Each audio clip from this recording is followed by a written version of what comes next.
যুবক, অনুমতি দিলে একটা কথা বলি, যদি রাগ না করেন। আপনি যাকে ভালোবাসেন, পবিত্র ভালোবাসার কথা বলতেছি আমি, আবার ওই বয়ফ্রেন্ড গার্লফ্রেন্ডের কথা কইতেছি না। জান, আপনি যাকে ভালোবাসেন কয়জন? আপনাকে যে ভালোবাসে উনি কয়জন? উনি যদি 10 জনকে ভালোবাসে, আপনি কি সে ভালোবাসা নিবেন?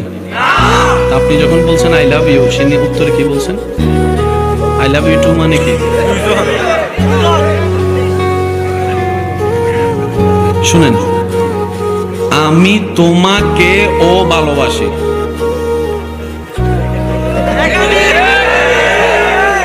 আমি তোমাকেও। আবার এটা দেখেন, আমি তোমাকেই ভালোবাসি,